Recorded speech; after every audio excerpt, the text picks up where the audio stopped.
Indian വിനോദരംഗത്തെ മാറ്റിമറിച്ച് 25 വർഷങ്ങൾ പൂർത്തിയാക്കി Wonderla holidays limited. കൊച്ചിയിലെ വണ്ടർല പാർക്കിൽ 25ാം വാർഷികം ആഘോഷിച്ചു. ചടങ്ങുകളിൽ നിരവധി പ്രമുഖ വ്യക്തികളും താരങ്ങളും നിക്ഷേപകരും പങ്കെടുത്തു.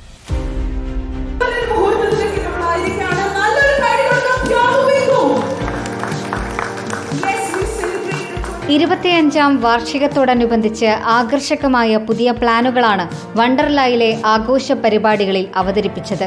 ചെന്നൈയിൽ നിർമ്മാണം പുരോഗമിക്കുന്ന പുതിയ പാർക്കിന്റെ ഉദ്ഘാടനം ഈ സാമ്പത്തിക വർഷത്തിലെ 3ാം പാദത്തിൽ തന്നെ സംഘടിപ്പിക്കും. കൊച്ചിയിൽ അന്താരാഷ്ട്ര മാനദണ്ഡങ്ങളോടെ കൂടിയ ആദ്യത്തെ ബഞ്ചി ജമ്പിംഗ് ടവറും സ്ഥാപിക്കും. ഇതിനൊപ്പം രാത്രികാലങ്ങളിൽ പ്രവർത്തിക്കുന്ന നൈറ്റ് പാർക്കും പ്രഖ്യാപിച്ചിട്ടുണ്ടെന്ന് അരുൺ കെ ചിറ്റിരപ്പള്ളി പറഞ്ഞു. വണ്ടർല കൊച്ചിയിൽ കുറേ സ്പെഷ്യൽ പരിപാടികൾ ഞങ്ങൾ ഓർഗനൈസ് ചെയ്യുന്നുണ്ട്. Starting with night park will be open till 10 o'clock in the night and we'll have special programs. പിന്നെ ഞങ്ങളുടെ യൂഷ്വൽ DJ, വേപ്പൂൾ DJ അങ്ങനത്തെ കാര്യങ്ങളുണ്ടാവും. Also we are having a special musical evening towards the end of April.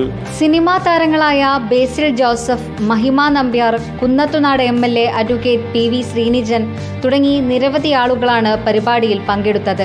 കേവലം ഒരു വാർഷികാഘോഷം എന്നതിലുപരി ഒരു വർഷക്കാലം മുഴുവൻ നീണ്ടുനിൽക്കുന്ന സന്തോഷത്തിന്റെയും സാഹസികതയുടെയും പരിധികളില്ലാത്ത വിനോദത്തിന്റെയും ഉത്സവം എന്ന നിലയിലാണ് ആഘോഷ പരിപാടികൾ വണ്ടർലയിൽ വിഭാവനം ചെയ്തിട്ടുള്ളത്. റിപ്പോർട്ടർ, കൊച്ചി.